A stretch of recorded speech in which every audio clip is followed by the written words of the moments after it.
এক্সট্রাডির তথাকথিত নারীবাদী সংগঠনের নেতৃবৃন্দ তারা সব সময় নারী প্রগতি বা নারী আন্দোলনের কথা বলে আমাদের দেশের অসহায় অবলা মা বোনদেরকে বোকা বানিয়ে নারী অধিকারের নাম করে তারা মা বোনদেরকে ঘর থেকে বের করে রাস্তায় নামাতে চায়। এরা মূলত নারী অধিকারের কথা বলে আমাদের অসহায় অবলা মা বোনদেরকে ঘর থেকে বের করে তাদের ইজ্জত লুণ্ঠনের ব্যবস্থা করতে চায়। আপনারা দেখবেন যাদের মুখে নারী অধিকারের কথা আপনারা শুনবেন, দেখবেন তাদের ম্যাক্সিমাম হচ্ছে লুচ্চা আর বদমাশ। যারাই নারী অধিকারের কথা বলে তাদের কাছেই নারীরা সবচাইতে অসহায়। যারাই নারী অধিকারের কথা বলে আপনারা দেখবেন তাদের হাতেই নারীরা ধর্ষিত হয়। কথাগুলো বাস্তব নাকি অবাস্তব? নাম না হয় না নিলাম, আকলমান মানুষদেরকে ইশারা মারলেই চলে, ঠিক কিনা? পৃথিবীতে ইসলাম আসার আগে নারীর কোনো অধিকার ছিল না, কোনো মর্যাদা ছিল না। সেই জায়গায় ইসলাম নারীর অধিকার প্রতিষ্ঠা করেছে। আপনি যদি আমাকে প্রশ্ন করেন ইসলাম নারীকে কিভাবে সম্মানিত করেছে, ইসলাম নারীর স্ট্যাটাস কত বেশি দিয়েছে, নারীর মর্যাদা কত বেশি দিয়েছে, আমি এক কথায় এক বাক্যে আপনাকে উত্তর দেব। আল্লাহ পাক গোটা পৃথিবীর মানবতার জন্য সংবিধান হিসেবে আল কোরআন নাজিল করেছেন। কোরআনে কারীমের ভিতরে আল্লাহ পাক 114টি সূরা দিয়েছেন। 114টি সূরার ভেতরে শুধুমাত্র নারীদের অধিকার আর কর্তব্য সংক্রান্ত বিষয়ে স্বতন্ত্র আর বৃহৎ একটি সূরা আল্লাহ নারীদের নামে নাজিল করেছেন। বিসমিল্লাহির রহমানির রহিম। ইয়া আইয়ুহান নাসুত্তাকু রাব্বাকুমুল্লাযী খালাকাকুম মিন নাফসিন ওয়াহিদাতিন ওয়া খালাকা মিনহা যাওজাহা ওয়া বাথা মিনহুমা রিজালান কাসীরান ওয়া নিসাআ ওয়াত্তাকুল্লাহাল্লাযী তাসাআলুনা বিহি ওয়াল আরহাম ইন্নাল্লাহা কানা আলাইকুম রাকীবা। সাদাকাল্লাহুল আযীম। সমস্ত প্রশংসা আল্লাহর, যিনি আমাদেরকে সাইয়্যিদুল আইয়াম, সপ্তাহের শ্রেষ্ঠ দিন ইয়াউমুল জুমআহ, জুমার দিনে সবার আগে মসজিদে সমবেত হয়ে আলোচনায় শামিল হওয়ার জন্য তৌফিক দিয়েছেন, সুযোগ দান করেছেন।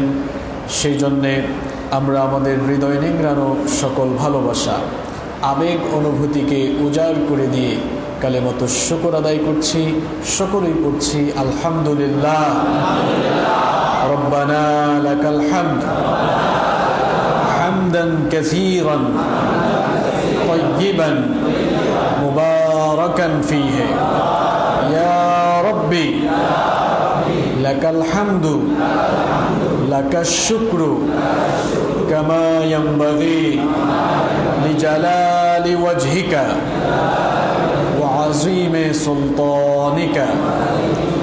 লাকাল হামদু বিল ঈমান ওয়া লাকাল হামদু বিল ইসলাম ওয়া লাকাল হামদু বিল কোরআন।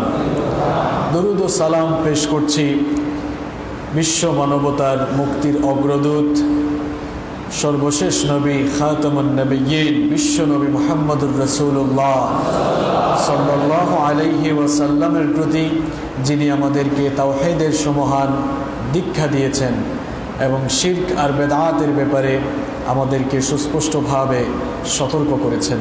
আল্লাহুম্মা সাল্লি আলাইহি আল্লাহুম্মা বারিক আলাইহি। সম্মানিত মুসল্লিবৃন্দ, এই পৃথিবীর একজন পুরুষ এবং একজন নারী থেকে আল্লাহ সুবহানাহু ওয়া তাআলা মানব বংশের বিস্তার ঘটিয়েছেন। যেই পুরুষ এবং যেই নারীর মাধ্যমে এই পৃথিবীতে মানব বংশের বিস্তার ঘটেছে তারা হচ্ছেন আমাদের সকলের আদি পিতা এবং আদি মাতা সাইয়েদনা আদম আলাইহিস সালাম এবং হাওয়া আলাইহাস সালাম। নারী পুরুষের মধ্যে ইসলাম কোনো বৈষম্য সৃষ্টি করেনি, বরং নারী পুরুষ হচ্ছে পরস্পরের সম্পূরক। ইসলাম নারী এবং পুরুষের মধ্যে মৌলিকভাবে কোনো বৈষম্য, ভেদাভেদ বা তারতম্য সৃষ্টি করেনি। যদিও ইসলাম নারী পুরুষের মধ্যে কোনো ভেদাভেদ, তারতম্য, পার্থক্য বা বৈষম্য করেনি, তারপরেও বর্তমান সমাজ ব্যবস্থায় আমরা দেখতে পাই নারীরা অত্যন্ত অসহায়, অবহেলিত, লাঞ্ছিতা এবং বঞ্চিত। আরও বেশি অবাক লাগে, বর্তমান দুনিয়াতে নারীর ক্ষমতা এখন কম না বেশি? নারীর ক্ষমতা এখন বেশি। নারী ক্ষমতায়নের এই বিশ্বে নারীরা নির্যাতিতা হচ্ছে, এটি হচ্ছে আরো বেশি লজ্জাজনক কথা। সম্মানিত ভাইয়েরা, এই পৃথিবীতে নারীর অধিকার, নারীর সম্মান, নারীর মর্যাদা সর্বপ্রথম প্রতিষ্ঠা করেছে ইসলাম। পৃথিবীতে ইসলাম আসার আগে নারীর কোনো সম্মানই ছিল না, কোনো মর্যাদাই ছিল না। নারীরা ছিল অসহায়, অবলা, নির্যাতিতা, নিপীড়িতা, লাঞ্ছিতা।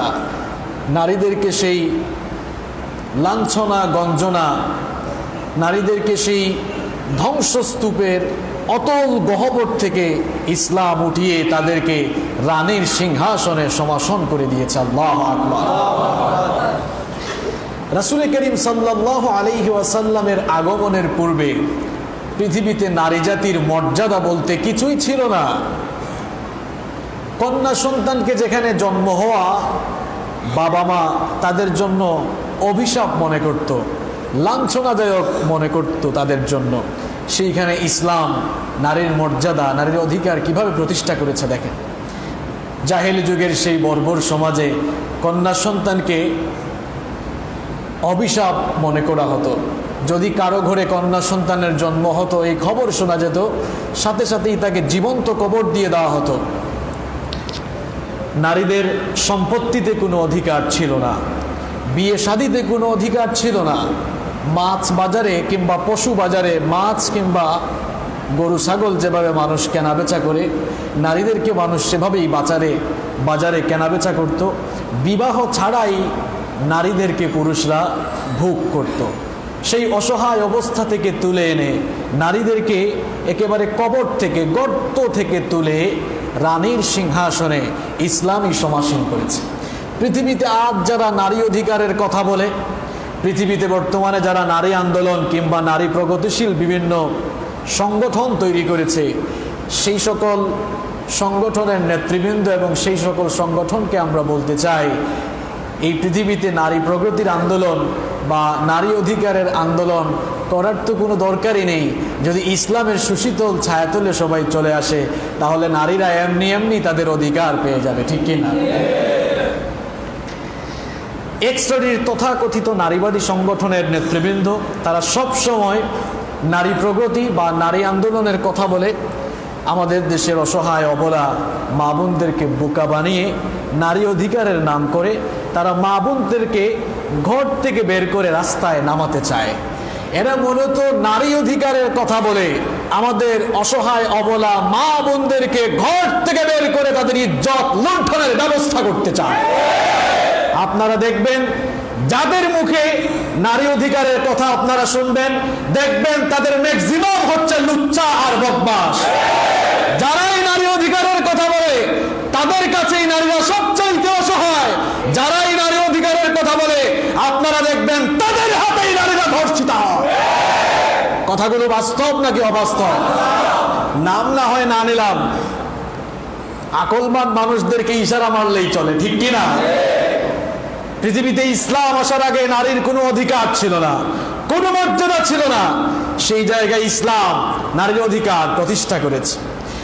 আপনি যদি আমাকে প্রশ্ন করেন ইসলাম নারীকে কিভাবে সম্মানিত করেছে, ইসলাম নারীর স্ট্যাটাস কত বেশি দিয়েছে, নারীর মর্যাদা কত বেশি দিয়েছে, আমি এক কথায় এক বাক্যে আপনাকে উত্তর দেব। আল্লাহ পাক গোটা পৃথিবীর মানবতার জন্য সংবিধান হিসেবে আল কোরআন নাজিল করেছেন।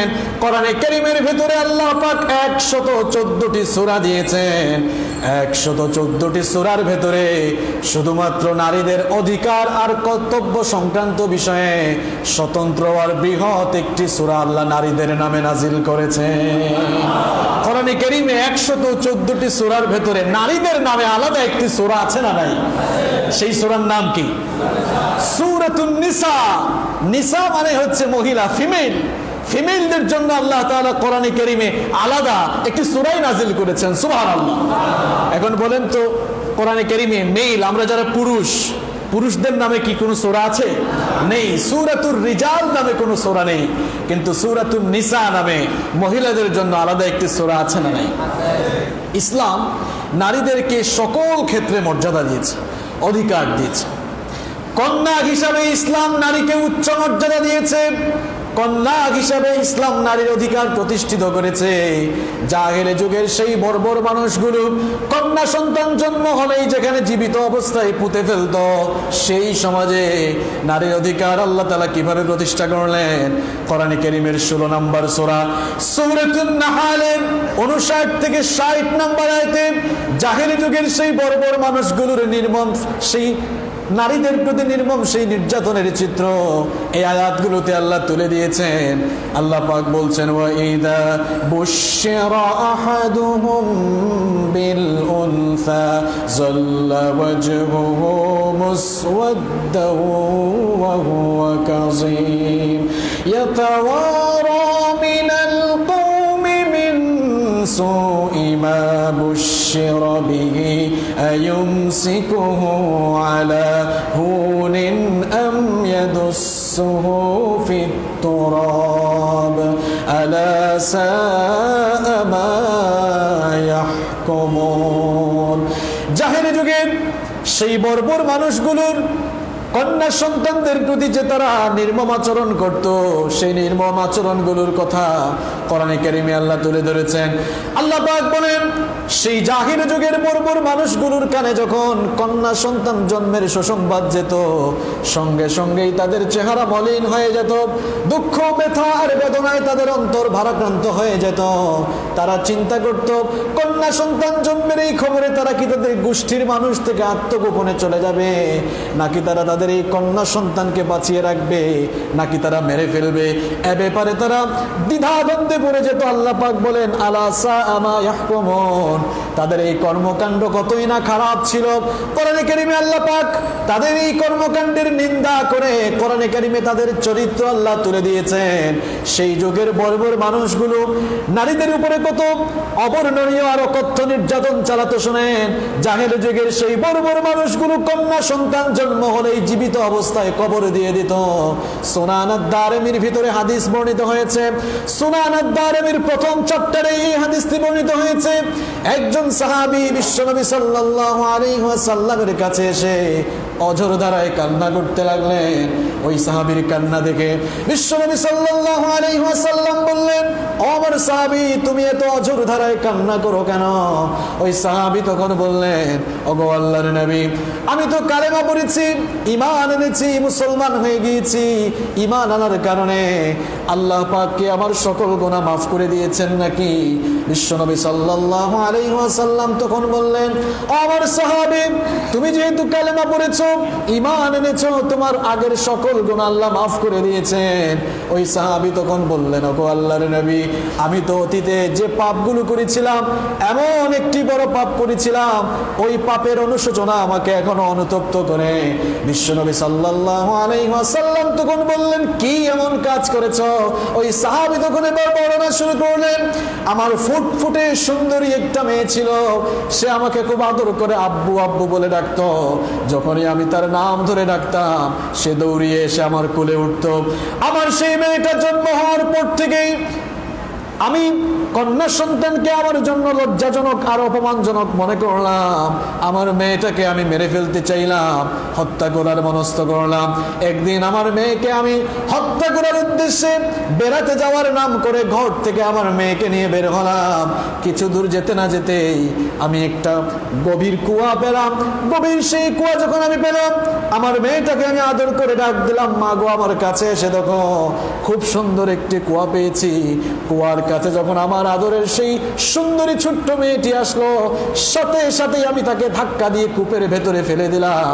আমার সাঁতার না জানা ছোট্ট সেই মেয়েটা যখন গভীর কুয়ায় পড়ে মৃত্যু পথযাত্রী ছিল, আমাকে তখন আব্বু আব্বু বলে বারবার ডেকেছে, কিন্তু আমার এই মন কখনোই আমার এই মনে তার প্রতি ন্যূনতম দয়া কাজ করলো না। আব্বু আব্বু বলতে বলতে আমার মেয়েটা মারা গেল। বিশ্বনবী এই কথা শুনে এত বেশি কান্না করেছেন, হাদিসের মধ্যে এসেছে যে কান্না করতে করতে রাসূল করিম সাল্লাল্লাহু আলাইহি ওয়াসাল্লামের দাড়ি মুবারক পর্যন্ত ভিজে গিয়েছিল। তখন তিনি বলেছেন, মানুষ কি এই ধরনের নির্মম কাজ করতে পারে? অন্যান্য সাহাবীরা পাশে বসা ছিলেন, তারা বললেন, তুমি তো রাসূল সাল্লাল্লাহু আলাইহি ওয়াসাল্লামকে শোকার্ত করে দিয়েছো। রাসূল করিম সাল্লাল্লাহু আলাইহি ওয়াসাল্লাম সাহাবীদেরকে বললেন, থামো, তাকে বলতে দাও। তিনি বললেন যে তুমি তোমার ঘটনাটা আবার রিপিট করো। ওই সাহাবী ঘটনা আবার রিপিট করলেন। বিশ্বনবী এত বেশি কেঁদেছেন যে কান্না করতে করতে তার চোখের পানিতে দাড়ি মোবারক ভিজে গিয়েছিল। আল্লাহু আকবার। তিনি বলেছিলেন, আরে মানুষ কি এরকম নির্মম কাজ করতে পারে? তখন তিনি কান্না বন্ধ করে বলেছিলেন, আমার সাহাবী, যেহেতু তুমি তোমার সেই পাপের জন্য অনুতপ্ত হয়েছো, ঈমান এনেছো, কালেমা পড়েছো, আমি আশা রাখি আল্লাহ তোমাকে মাফ করে দিবেন। দেখেন, যেই যুগে নারীদেরকে এভাবে নারী কন্যা সন্তান জন্ম হয়েছে শোনা মাত্রই জীবন্ত কবর দিয়ে দেওয়া হতো, সেই যুগে বিশ্বনবী সাল্লাল্লাহু আলাইহি ওয়াসাল্লামের মাধ্যমে আল্লাহ পাক নারীর অধিকার কেমনে প্রতিষ্ঠা করলেন, নারীদের অধিকার ইসলাম কিভাবে দিল দেখেন। যখন কন্যা সন্তান জন্ম হলে জীবিত অবস্থায় কবর দিয়ে দেওয়া হতো, সেই সময় বিশ্বনবীর মাধ্যমে আল্লাহ পাক কন্যা সন্তানদের অধিকার প্রতিষ্ঠা করলেন। বিশ্বনবী সাল্লাল্লাহু আলাইহি ওয়াসাল্লাম জানিয়ে দিলেন, ইদা উলিদা লিররাজুলি ইবনাতান বাআতাল্লাহু আযজা ওয়া জাল্লা মালাইকা, যখন কারো ঘরে কোনো কন্যা সন্তানের জন্ম হয়, ওই কন্যা সন্তানের জন্মের বরকতে ওই ঘরের মধ্যে আল্লাহ পাক রহমতের ফেরেশতা নাজিল করেন। রহমতের ফেরেশতারা এসে বলতে থাকে, ইয়াকুলুনা আসসালামু আলাইকুম আহলাল বাইত। রহমতের ফেরেশতারা এসে বলে, যেই ঘরে এই কন্যা সন্তানের জন্ম হলো, এই ঘরবাসী প্রত্যেকটি মানুষের প্রতি আল্লাহর শান্তি বর্ষিত হোক। রহমতের ফেরেশতারা বলতে থাকে, ইয়াকতারিফুনাহা বিআজনিহাতিহিম ওয়া ইয়ামসাহুনা বিআইদিহিম আলা রাসিহা। রহমতের ফেরেশতারা তাদের ডানার ছায়ায় ওই ফুটফুটে কন্যা সন্তানকে তাদের ডানার ছায়ায় আবৃত করে রাখে, আর কন্যা সন্তানের মাথায় রহমতের হাত বুলিয়ে বলতে থাকে, ইয়াকুলুনা দাঈফাতান খারাজাত মিন দাঈফা আল কাইয়িম আলাইহা মুআনুন ইলা ইয়াউমিল কিয়ামাহ। ওই কন্যা সন্তানের মাথায় হাত বুলিয়ে বলতে থাকে, একটি অবলা জীবন থেকে আর একটি অবলা জীবন ভূমিষ্ঠ হয়েছে। যেই ব্যক্তি কিংবা যারা এই কন্যা সন্তানের তত্ত্বাবধায়ক হবে, যারা এই কন্যা সন্তানকে আদর স্নেহ মমতার ভালোবাসা দিয়ে প্রতিপালন করবে, কিয়ামত পর্যন্ত তাদের প্রতি আল্লাহর সাহায্য বর্ষিত হবে। আপনি একটা হাদিস দেখান তো আমাকে, একটা হাদিস দেখান যে ছেলে সন্তানের জন্ম হলে এরকম ফেরেশতারা এসে বলতে থাকে। এরকম কোন হাদিস আছে নাকি? কথা বলেন, কোন হাদিস আছে? তাহলে কন্যা সন্তান আল্লাহর রহমত নাকি অভিশাপ? কন্যা সন্তান হচ্ছে আল্লাহর রহমত, কন্যা সন্তান হচ্ছে কল্যাণ আর প্রাচুর্যের প্রতীক। যেই যুগে কন্যা সন্তান জন্ম হলে জীবিত অবস্থায় কবর দিয়ে ফেলা হতো, সেই যুগে ইসলাম নারীর অধিকার কেমনে প্রতিষ্ঠা করলো দেখেন। বিশ্বনবী সাল্লাল্লাহু আলাইহি ওয়াসাল্লাম ঘোষণা করলেন, মান আলা জারিয়াতাইনি হাত্তা তাবলুগা দাখালতু আনা ওয়া হুয়া ফিল জান্নাহ ওয়া দাম্মা সিবাবাতি ওয়াল ওয়ুসতা। বিশ্বনবী সাল্লাল্লাহু আলাইহি ওয়াসাল্লাম বললেন, যার দুটি মেয়ে সন্তান রয়েছে, ওই দুটি মেয়ে সন্তানকে পরিপূর্ণ বয়সের আগ পর্যন্ত, অর্থাৎ বিয়ে দেওয়ার আগ পর্যন্ত যারা আদর স্নেহ স্নেহ আর মমতা ভালোবাসা দিয়ে প্রতিপালন করবে, ওই সন্তানের মা বাবা আর আমি বিশ্বনবী কিয়ামতের দিন এভাবে একসাথে জান্নাতে থাকবো। বিশ্বনবী এই দুটি আঙ্গুল একসাথে করে বললেন, এই দুটি আঙ্গুলের মধ্যে যেমন কোনো ব্যবধান নাই, আমি বিশ্বনবী আর ওই সন্তানের মা বাবার জান্নাতে থাকার ভেতরেও কোনো ব্যবধান থাকবে না। সুবহানাল্লাহ। ছেলে সন্তানের বাবার ব্যাপারে এইরকম একটা হাদিস আপনি দেখাতে পারবেন? যেই যুগে কন্যা সন্তান বা নারীদের কোনো অধিকারই ছিল না, সেই যুগে ইসলাম নারীদের অধিকার এভাবেই দিল। এই কথা শুনে একজন সাহাবী বললেন, ওগো আল্লাহর নবী, আমার তো দুইটা মেয়ে সন্তান নাই, তিনটা আছে। বিশ্বনবী তখন বললেন, মান কানা লাহু সালাতু বানাতিন ফাসাবারা আলাইহিন্না ওয়া আত'আমাহুন্না ওয়া সাকাহুন্না ওয়া কাসাহুন্না মিন জিদাতিহি কুন্না লাহু হিজাবাম মিনান নারি ইয়াউমাল কিয়ামা। বিশ্বনবী সাল্লাল্লাহু আলাইহি ওয়াসাল্লাম বললেন, যার তিনটি কন্যা সন্তান আছে, যার তিনটি কন্যা সন্তান থাকবে, আর কন্যা সন্তান হওয়াকে তার জন্য অপমানজনক বা লজ্জাজনক মনে করবে না, ধৈর্য ধারণ করে তার সামর্থ্য অনুযায়ী ওই কন্যা সন্তানদেরকে খাওয়াবে, পড়াবে, প্রতিপালন করবে, লালন পালন করবে। কন্যা সন্তানগুলোকে লালন পালন করার কারণে এই কন্যা সন্তানগুলো কাল কিয়ামতের দিন তার জাহান্নাম থেকে আত্মরক্ষার প্রাচীর হয়ে যাবে। আমরা কন্যা সন্তানকে আমাদের জন্য মনে করি অনেক সময় অপমানজনক, লজ্জাজনক। অনেকে তো এরকম বলে, হারে আল্লাহ খালি আমারই দেখলো, খালি মেয়ে দেয়। অনেকে দেখা যায় দুইটা তিনটা মেয়ে হয়ে গিয়েছে, কোনো ছেলে নাই, আফসোস করে বলে আল্লাহ শুধু আমারই পাইলো, শুধু মেয়ে দেয়। এরকম মানুষ আমাদের সমাজে আছে না? ভাই, আপনার মতো তো ভাগ্যবান মানুষ আর পৃথিবীতে নাই, আপনার মতো সৌভাগ্যবান মানুষ তো পৃথিবীতে আর নাই। আমি তো এভাবে বলি, যার ঘরে মেয়ে আছে তার ঘরের মধ্যেই জান্নাত রয়েছে। সুবহানাল্লাহ। আপনি এই মেয়েগুলোকে ভালোভাবে প্রতিপালন করেন, লালন পালন করেন, আপনার জন্য জান্নাত রেখেছেন কে? অনেকে আছে আবার মেয়ের মা বাপকে গালি দেয়, দেখছো অমুকের খালি মেয়ে হয় কিন্তু কোনো ছেলে হয় না, এরকম গালি দেয় না? কিংবা ঠাট্টা উপহাস করে না, এরকমটা করা যাবে না। বিশ্বনবী সাল্লাল্লাহু আলাইহি ওয়াসাল্লামের যতগুলো ছেলে ছিল, কোনোটা কি বেঁচে ছিল? কেউ বেঁচে ছিল না, তার সব মেয়ে ছিল। এজন্য বিশ্বনবী বলেছেন, খবরদার, সাবধান, মেয়েদের মা বাবাকে গালি দিও না, কারণ আমি নিজেই হচ্ছি মেয়েদের পিতা। সুবহানাল্লাহ। এজন্য কন্যা সন্তান হলে অধৈর্য হওয়া যাবে না। দেখেন, বুখারীতে একটি হাদিস এসেছে, উম্মুল মুমিনিন আমাদের মা আয়েশা রাদিয়াল্লাহু আনহা এই হাদিসটি বর্ণনা করেছেন। তিনি বলেছেন, আমি একদিন ঘরের ভেতরে ছিলাম, একজন মহিলা তার দুইটা সন্তান নিয়ে আমার কাছে আসলো, এসে আমার কাছে কিছু সাহায্য চাইলো। তাকে দেওয়ার মতো আমার কাছে তেমন কিছুই ছিল না। আমি তখন ঘর থেকে একটা খেজুর তার জন্য আনলাম, একটা খেজুরই ছিল, একটা খেজুর তাকে দিলাম। লক্ষ্য করে দেখলাম ওই মহিলা নিজে খেজুরটা না খেয়ে খেজুরটাকে দুই ভাগ করে তার দুই মেয়েকে খাওয়ালো। এরপরে মহিলা তার মেয়েদেরকে নিয়ে আমার বাড়ি থেকে চলে গেল। বিশ্বনবী সাল্লাল্লাহু আলাইহি ওয়াসাল্লাম যখন বাড়িতে ফিরলেন, বিশ্বনবী সাল্লাল্লাহু আলাইহি ওয়াসাল্লামকে আমি এই ঘটনা শোনালাম। বিশ্বনবী এই ঘটনা শুনে বললেন, আহারে ওই মহিলা কত সৌভাগ্যবতী, দুটি মেয়েকে তার জন্য বোঝা মনে করে নাই, ওই দুটি মেয়ে পাওয়ার পরেও ধৈর্য ধারণ করে তাদেরকে স্নেহ মমতা ভালোবাসা দিয়ে প্রতিপালন করছে। যারাই এভাবে তাদের মেয়েদেরকে প্রতিপালন করবে, আমি বিশ্বনবী বলছি, আল্লাহ পাক তাদেরকে জান্নাতের মেহমান বানাবেন। এভাবেই কন্যা সন্তানকে যখন জীবিত অবস্থায় হত্যা করা হতো, বিশ্বনবী এসে কন্যা সন্তানদের অধিকার প্রতিষ্ঠা করলেন। আল্লাহ তাআলা কোরআনে কারিমে বললেন, ওয়াইদাল মাউউদাতু সুইলাত, সূরা তাকবীরে আল্লাহ বলছেন, ওয়াইদাল মাউউদাতু সুইলাত বিআইয়ি যামবিন কুতিলাত, কোন অপরাধে তোমরা এই মেয়েগুলোকে মেরে ফেলছো, কোন অপরাধে তোমরা তাদেরকে হত্যা করে ফেলছো। আল্লাহ তাআলা তাদের কর্মকাণ্ডের নিন্দা করলেন, আর বিশ্বনবীর মাধ্যমে আল্লাহ তাআলা দুনিয়াতে নারী জাতির অধিকার প্রতিষ্ঠা করলেন। সুবহানাল্লাহ। আজ যারা বলে ইসলাম নারীর কোনো অধিকার দেয় নাই, ইসলাম নারীদেরকে বাঁকা চোখে দেখে, ইসলাম নারীকে তেঁতুল বানিয়ে ফেলেছে, কি বলেন? এই ধরনের কিছু প্রগতিশীল চোকরা বাংলাদেশে আছে না নাই? আছে না নাই? যারা বলে ইসলাম নারীদেরকে কোনো অধিকার দেয় নাই, যারা বলে ইসলাম নারীদেরকে ঘরে থাকতে বলেছে, ইসলাম নারীদেরকে ঘরের মধ্যে আটকায় রাখতে পেরেছে, আসলে এরা এই কথাগুলো এমনি এমনি বলে না, মনের ভেতরে লুচ্চামির খায়েশ আছে। এই খায়েশগুলোকে মিটাবার জন্য তারা এই ধরনের কথাবার্তা বলে নারীদেরকে ঘরের বাইরে নিয়ে আসতে চায়, কারণ নারীরা তো ঘরের বাইরে না আসলে তাদের লুচ্চামির খায়েশ মিটবে না, ঠিক কিনা? কন্যা সন্তান বুঝা নয়, বরং কন্যা সন্তান হচ্ছে আল্লাহ তাআলার দেওয়া রহমত। সুবহানাল্লাহ। সন্তান লালন পালনের ক্ষেত্রে বেইনসাফি করা যাবে না। সন্তান লালন পালনের ক্ষেত্রে বেইনসাফি করা যাবে না। ছেলে আছে, মেয়েও আছে। অনেকে দেখা যায় মেয়ের উপরে ছেলেকে একটু বেশি প্রায়োরিটি দেয়, এরকম মা বাবাও আছে। ছেলে মেয়েদেরকে নিয়ে খাবার খেতে বসছে, তো মাছের মাথাটা সব সময় ছেলেকেই দেয়, আর মেয়েকে লেজ দেয়।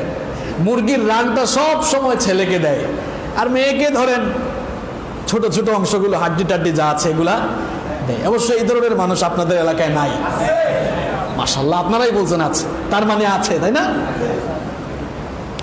এই যে বৈষম্য, এই বৈষম্যকে ইসলাম করলো না আপনারা করলেন? জবাব দেন। এই বৈষম্য তো ইসলাম করে নাই, এই বৈষম্য সমাজের মানুষ করেছে, এই বৈষম্য আপনারা করেছেন।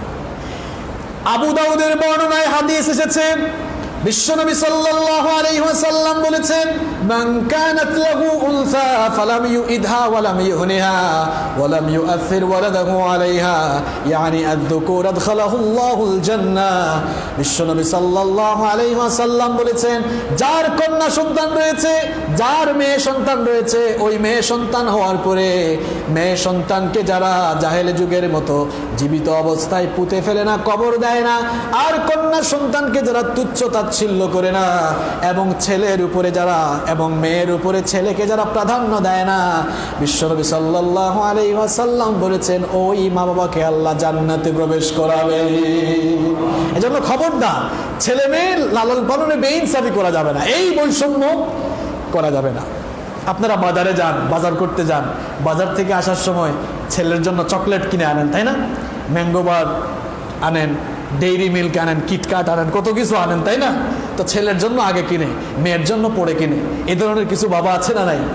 ঈদের সময় আসলে দেখা যায় শপিং এর সময় ছেলেটার জন্য আগে কিনে, মেয়ের জন্য পরে কিনে, ছেলের জন্য একটু বেশি দাম দিয়ে নেয়, কারণ ছেলে তো ইনকাম করে খাওয়াবে, ছেলে ইনকাম করে খাওয়াবে, আর মেয়ের জন্য ওই কম দামি যা একটা পয়সা নেয়। দেশের বাহিরে যখন সফরে যায়, বিদেশে যখন সফরে যায়, সফর থেকে আসার সময় অনেকের জন্য অনেক কিছু নিয়ে আসে, মেয়ের জন্যও নিয়ে আসে। মেয়ের জন্য নিয়ে আসার পর দেখা যায় লাগেজ খুলে মেয়ের ঘরে নিয়ে যায়, মেয়েরটা সবার পরে নিয়ে যায়। এরকম আছে না? এরকম আছে কিনা? বিশ্বনবীর চরিত্র এমন ছিল না। বিশ্বনবী সাল্লাল্লাহু আলাইহি ওয়াসাল্লাম যখনই তিনি ঘর থেকে বের হয়ে কোথাও সফরে যেতেন, সবার শেষে তিনি তার কলিজার টুকরা মেয়ে ফাতেমা রাদিয়াল্লাহু আনহার সাথে দেখা করতেন, আর সফর থেকে ফিরে এসে হাদিয়ার প্যাকেট নিয়ে সবার আগে তার মেয়ে ফাতেমার সঙ্গে দেখা করতেন। আমরা যে কোনো জায়গা থেকে এসে ঘরে এসে আগে কার সাথে দেখা করি? ছেলেদের সাথে। আর বিশ্বনবীর চরিত্র এমন ছিল না।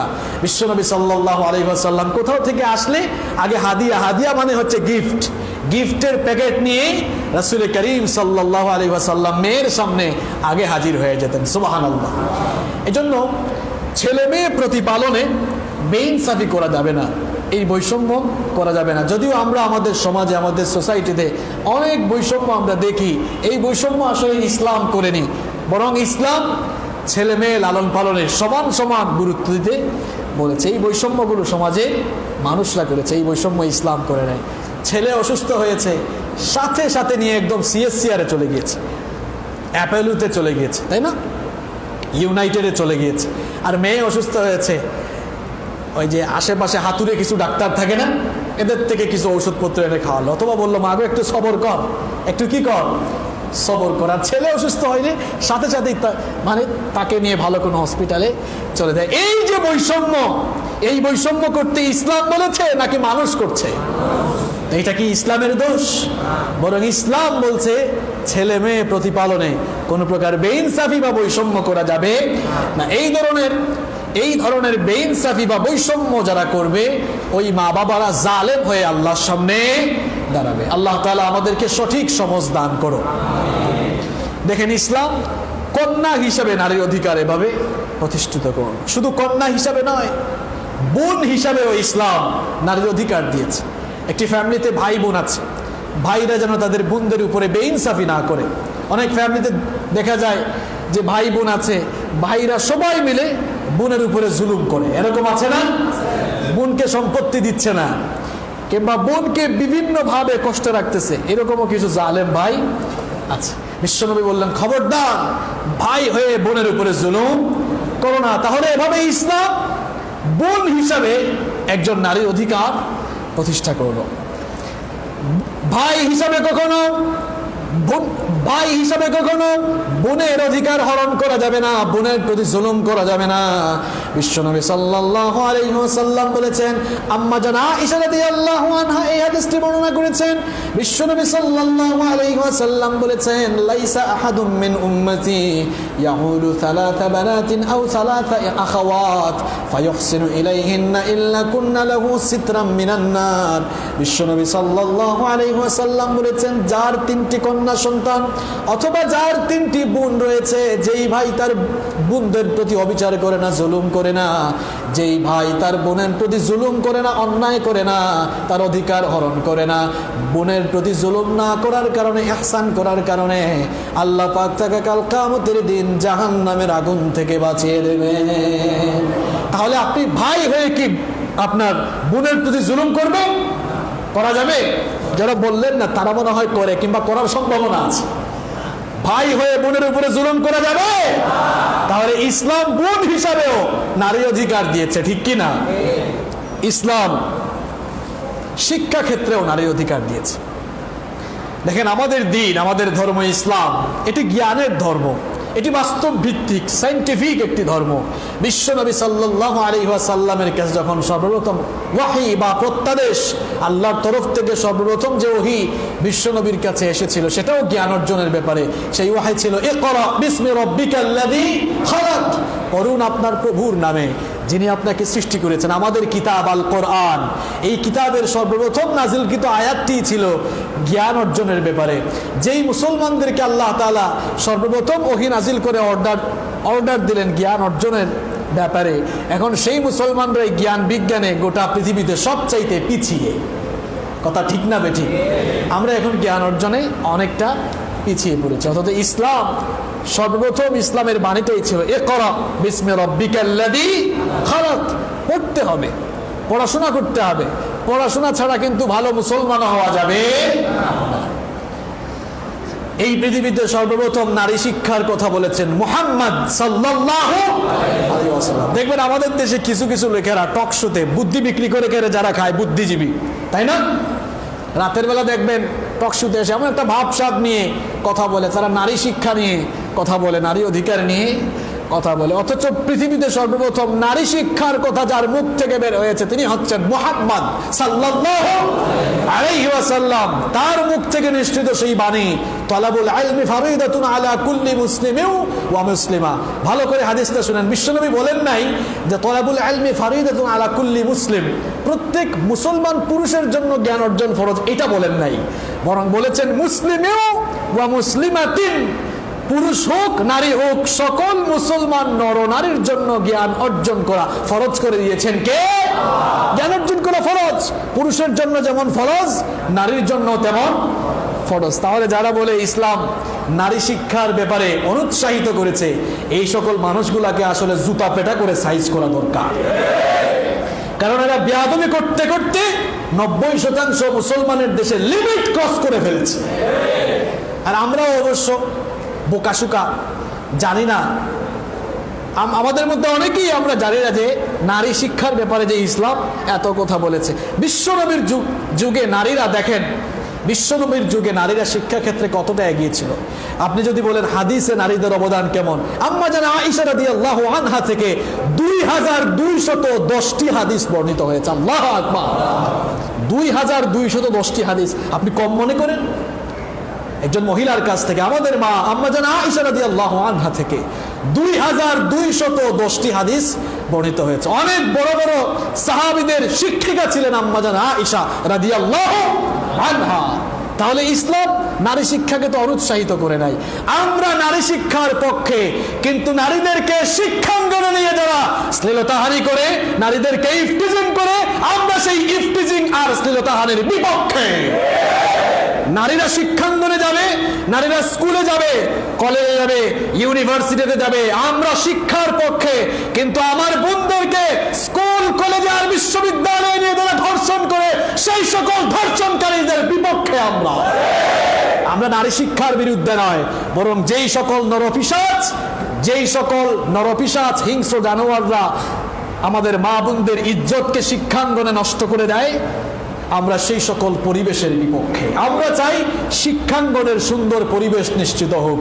শিক্ষাঙ্গনের সুন্দর পরিবেশ নিশ্চিত হলে আমাদের মা বোনরা শিক্ষাঙ্গনে গিয়ে তারা নিরাপত্তার সাথে জ্ঞান অর্জন করতে পারবে, ঠিক কিনা? এই বিষয়ে আরো সামনে কথা আসবে ইনশাআল্লাহ। তাহলে ইসলাম শিক্ষা ক্ষেত্রেও নারীর অধিকার প্রতিষ্ঠা করলো। ইসলাম বিয়ে শাদীতেও একজন নারীর অধিকার প্রতিষ্ঠা করলো। জাহেলি যুগে তো বিয়ে শাদী ছিল না, যেই পুরুষের যেই নারীকে ভোগ করার ইচ্ছা হতো, ইচ্ছা মতো সে তাকে ভোগ করতে পারত। কিন্তু ইসলাম আসার পরে বলা হলো, না, নারী তোমার কাছে এটা কোনো পণ্য নয়, ভোগের সামগ্রী নয় যে যখনই তুমি চাইবা তাকে ভোগ করতে পারবা। নারী এমন ভোগের পণ্য নয়। ইসলাম বলল যে না, তুমি যদি কোনো নারীকে ভোগ করতে চাও হালাল ওয়েতে করো, সেই নারীকে অবশ্যই বিয়ের মাধ্যমে তোমাকে ভোগ করতে হবে, পবিত্র বন্ধনে আবদ্ধ হওয়ার সিস্টেম ইসলাম করে দিল। কোরআন কারীমের 4 নম্বর সূরা সূরাতুন নিসা এর 4 নম্বর আয়াতে আল্লাহ তাআলা বললেন, ওয়া আতুন নিসা সাদকাতিহিন্না নিহলা। আল্লাহ তাআলা বললেন নারীদেরকে তাদের প্রাপ্য মোহরানা দিয়ে এরপরে তাদেরকে বিয়ে করে। এমনি বিয়ে করা যাবে না। একজন নারীকে, একটি মেয়েকে তার প্রাপ্য মোহরানা দিয়ে তারপরে তাকে বিয়ে করে, এরপরে সে তোমার হলো। একটি পবিত্র বন্ধনে তোমরা আবদ্ধ হয়ে গেলা। যেই যুগে নারীকে পুরুষেরা ইচ্ছে মতো ভোগ করত, সেই যুগে ইসলাম সেই চিত্র পাল্টে দিল। বলল যে না, নারীদেরকে ভোগ্য পণ্য মনে করা যাবে না, বরং বৈবাহিক চুক্তির মাধ্যমে, যেটাকে আমরা বলি আকদুন নিকাহ। আকদুন নিকাহ, আপনারা আকদ বলেন না? আকদ মানে কি? আকদ তো আরবি শব্দ। আকদ এর অর্থ হচ্ছে চুক্তি করা, অর্থাৎ একটি বৈবাহিক চুক্তি সম্পন্নের মাধ্যমে, মোহরানা প্রদানের মাধ্যমে সেই নারীকে তোমরা বিয়ে করে নাও। আমাদের দেশে আবার অনেক নারীদেরকে চাপ দিয়ে জোর করে আবার অনেক স্বামীরা মোহরানা মাফও করায় নেয়। এরকম সিস্টেম আছে না? এরকম আছে কিনা? বলে মাফ করে দাও, মাফ করে দাও। কারণ খুশির ঠেলায় আর আবেগের ঠেলায় বলে যা মাফ করে দিলাম, ঠিক আছে। আবার মাফ করে দেওয়ার পর দেখা যায় কোনো কারণে তালাক হয়ে গেলে বলে কি, কোথায় যাও, মোহরানা যা ছিল সবকিছু বুঝায় দাও। এরকম আছে না? তখন সেও বলে কি ব্যাপার, তুমি না মাফ করে দিলা, ওই যে প্রথম দিনে মাফ করে দিছো না? বলতো তো আবেগের ঠেলায় মাফ করে দিয়েছিলাম। কিসের ঠেলায় মাফ করে দিয়েছিলাম? এরকম আছে না নাই? দেখেন এই আয়াতে আল্লাহ তাআলা বলছেন, ফাইন তিবনা লাকুম আন শাইইম মিনহু নাফসান ফাকুলুহু হানিআম মারিআ। যদি মন থেকে তোমাকে মাফ করে না দেয়, তাহলে তার সেই মোহরানা তুমি খেতে পারবা। নিষেধাজ্ঞা কার? নিষেধাজ্ঞা কার? মোহরানা আপনার সামর্থ্য থাকলে নগদ দিয়ে দিবেন, বিয়ের আসরে একদম ক্যাশ নগদ দিয়ে দিবেন। এটাই ইসলামিক সিস্টেম ছিল। যদিও বাকি রাখার সিস্টেম আছে, কিন্তু এটা উত্তম নয়। তো নগদ কেমনে দিবে? আমাদের সমাজটাও এমন, মোহরানাকে এখন ছেলেদের উপরে চাপিয়ে দেয়। কথা ঠিক না বেঠিক? 15 লক্ষ দিতে হবে, 20 লক্ষ দিতে হবে। বিয়ের আসরে পরে শোনাচ্ছে অমুকের ছেলে অমুকের মেয়েকে 30 লক্ষ টাকা মোহরানা দিয়ে বিয়ে করছে। 30 টাকাও কিন্তু দেয় নাই, 30 টাকাও দেয় না। আপনাদের চট্টগ্রামে আবার এটা বেশি, এটা তো ফ্যাশন শো হয়ে গেছে। কার বিয়েতে কত টাকা মোহরানা দেওয়া হলো? পরে শোনাইছে যিনি বিয়ে পড়ান, পরে শোনাচ্ছে অমুকের ছেলে অমুকের মেয়েকে 50 লক্ষ টাকা দেনমোহর দিয়ে বৈবাহিক চুক্তিতে আবদ্ধ হয়েছে। দেখা গিয়েছে 50 লক্ষ তো দূরের কথা, 50 পয়সাও তাকে দেয়নি। সব ফুটানি, ঠিক কিনা? এই ফুটানি করতে আপনাকে কে বলেছে? এজন্য যেই সকল যুবক ভাইয়েরা বিয়ে শাদী করেন নাই, যেই মেয়ের মা বাবা এরকম চাপিয়ে দেয়, ওই মেয়েকে আপনার বিয়ে করারও দরকার নাই, ফেলে দেন, আপনি অন্য জায়গায় যান। মেয়ের কি অভাব আছে? আপনার সামর্থ্য আছে 25,000 টাকা দেওয়ার, 25,000 টাকা দিয়ে আপনি বিয়ে করেন। এটাই ইসলাম, এটাই ইসলাম। মহারানা চাপিয়ে দেওয়া এটা ইসলাম নয়, এটা আপনাদের বাপ দাদার থেকে আসা কুসংস্কার। এটা ইসলাম নয়, এটা আপনাদের দাদা, আপনাদের বাবা, আপনাদের পূর্বপুরুষদের থেকে আসা কুসংস্কার। এই কুসংস্কারের মাধ্যমে সমাজ ব্যবস্থা নষ্ট হয়ে যাচ্ছে, আর আমাদের ছেলেমেয়েরা বিবাহের পরিবর্তে তারা জেনার রাস্তা খুঁজে নিয়েছে। জেনা বিচারের জন্য কিন্তু আমাদের সমাজের গার্ডিয়ানরাও দায়ী। সঠিক সময়ে বিয়ে দিচ্ছে না, আবার বিয়ের মধ্যে মহারানা চাপিয়ে দিয়েছে। এক ভাইকে ওই দিন পেলাম 38 বছর বয়সে গিয়েছে, চুল টুল পেকে গিয়েছে, অনেক বছর পরে দেখা। বললাম কি ব্যাপার ভাই, বাচ্চা কাচ্চা কয়টা হইলো? বলে কি বলেন ভাই, বাচ্চা কাচ্চা তো দূরের কথা, আপনার ভাবিকেও ঘরে এখনো আনে নাই। দেখেছেন অবস্থা? বললাম সমস্যা কি, পার্সোনালি আলাপ বললাম, বুঝা গেল। শেষ পর্যন্ত আলাপ করে শেষ পর্যন্ত ক্লিয়ার হলাম, এই মহারানার চাপাচাপি আর বিয়েতে যে নীরব যৌতুক আছে, নীরব যৌতুক চলে এখন। নীরব যৌতুকটা কেমন, কিছু চায় না, কয় খুশি হয়ে যা দেন, খুশি হয়ে যা দেন। না দিলে আবার ওই মেয়েটার উপরে, নতুন বউটার উপরে মানসিক অত্যাচার চালায়। আবার কোনো জায়গায় তো কোনো নরপিশাচরা দৈহিকভাবেও নির্যাতন চালায়। এরকম চিত্র আমাদের সমাজে আছে না নাই? নীরব যৌতুক আমরা চালু করে দিয়েছি। এখন ব্যাপারটা হচ্ছে যেন এমন যে যার ঘরে মেয়ে আছে বেচারা ঠেকছে, মেয়েটাকে নিয়ে ঠেকছে তো। কারণ একটা মেয়েকে বিয়ে দিতে গেলে যদি এরকম নীরব যৌতুক দিতে হয়, একেবারে ঘরের বদনা থেকে নিয়ে আসি পর্যন্ত সব যদি দিতে হয়, এখানেই তো কয়েক লক্ষ টাকা, মিনিমাম 7-8 লক্ষ টাকা চলে গেল। এরপরে তো আবার মহারানা আছে, এরপরে মানুষ খাওয়ানো আছে। যদিও করোনার কারণে এতদিন এগুলো ছিল না, তাই না? এখন আস্তে আস্তে আবার শুরু হয়ে গেছে। অনেক এলাকায় তো এমন আছে, আমার কিন্তু 1000 লোক আসবে, তো 1000-এর কথা বলে 500 নিয়ে আসলে, 500 লোক নিয়ে আসলে বলে 500 তো আসে নাই, ওই 500 লোকদের টাকা দিয়ে দাও। এরকম আবার জোর করেও টাকা নেয়। এগুলো আপনাদের চট্টগ্রামে নাই? এগুলো নাই? এটাই ইসলাম নাকি আপনাদের তৈরি করা কুসংস্কার? এটি আপনাদের তৈরি করা কুসংস্কার। এই কুসংস্কারের কারণে সমাজ নষ্ট হয়ে যাচ্ছে। এগুলো করা যাবে না। যার যতটুকু সামর্থ্য আছে, সামর্থ্যের আলোকে সে মেহমানদারি করবে। এরকম আপনি চাপিয়ে দিতে পারেন না। বিয়েতে মহারানা চাপিয়ে দেওয়া যাবে না, এটা ঠিক নয়। ইসলাম এটাকে সাপোর্ট করে না, ইসলাম এটাকে সাপোর্ট করে না। কি আর বলবো, দুঃখের কথা। 5 ওয়াক্তের নামাজি তার মেয়েকে যখন বিয়ে দেয়, লোকটা দেখা যায় তার মেয়ের বিয়ের সময়ও মহারানা চাপিয়ে দিচ্ছে। এইরকম নামাজি মানুষও আছে না নাই? কিসের নামাজ পড়েন আপনি? কিসের নামাজ পড়েন আপনি? হ্যাঁ, 5 ওয়াক্ত আল্লাহকে সাজদাও দেন, আবার মহারানা আরেকজনের উপরে চাপিয়ে দেন। এটা কোথায় পেয়েছেন আপনি? এরকম করা যাবে না। আল্লাহ আমাদেরকে হেদায়েত দাও। তাহলে যেই সমাজে নারীর ইজ্জত ছিল না, সম্মান ছিল না, বিয়ে শাদীতে অধিকার ছিল না, ইসলাম আসার পরেই নারীদেরকে বিয়ে শাদীতে অধিকার নিশ্চিত করলো, ঠিক কি না? এরপরে ইসলাম নারীকে স্ত্রী হিসাবে অধিকার নিশ্চিত করলো। আল্লাহ রাব্বুল আলামিন কোরআনে কারীমের 2 নম্বর সূরা সূরাতুল বাকারা এর 187 নম্বর আয়াতে বললেন, হুন্না লিবাসুল লাকুম ওয়া আনতুম লিবাসুল লাহুন। তোমাদের স্ত্রী হচ্ছে তোমাদের পোশাক, আর তোমরা হচ্ছে তোমাদের স্ত্রীদের পোশাক। সুবহানাল্লাহ। পোশাকের কাজ কি? পোশাকের কাজ হচ্ছে দেহকে ঢেকে রাখা। স্বামী স্ত্রীর জন্য পোশাক, স্ত্রী স্বামীর জন্য পোশাক মানে হচ্ছে স্বামী স্ত্রী একজন আরেকজনের চরিত্র সতীত্বের হেফাজত করে, যৌন চাহিদাকে হেফাজত করে, ঠিক কি না? এজন্য আল্লাহ তাআলা বললেন, তোমরা নারী পুরুষ একজন আরেকজনের পোশাক। স্ত্রীদের উপরে জুলুম করা যাবে না, দাস দাসীর মতো আচরণ করা যাবে না, তাকে সম্মান করতে হবে, তার অধিকার তাকে দিতে হবে। এই জন্য কোরআনে কারীমের 2 নম্বর সূরা সূরাতুল বাকারা এর 228 নম্বর আয়াতে আল্লাহ তাআলা বললেন, ওয়ালাহুন্না মিসলুল্লাযী আলাইহিন্না বিল মারুফি ওয়ালির রিজালি আলাইহিন্না দারাজা ওয়াল্লাহু আজিজুন হাকীম।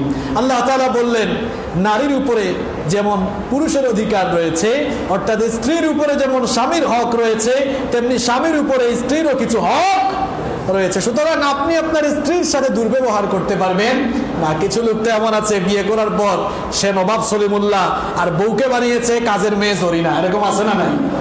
হ্যাঁ, এরকম আছে না? আপনাদের মতো থাকতে পারে এরকম 2-1 জন।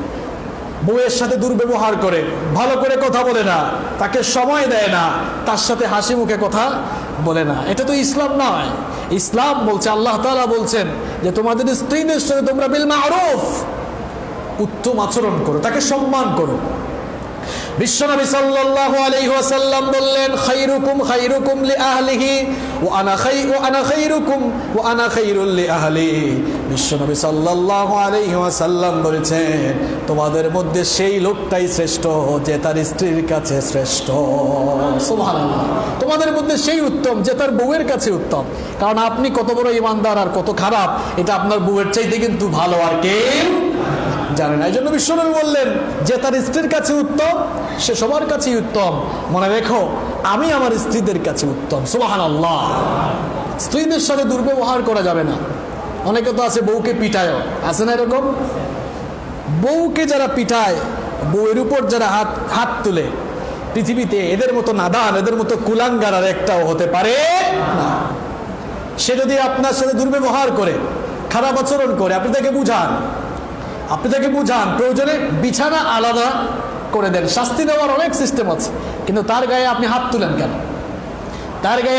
তুলেন কেন? এমনটা করা যাবে না।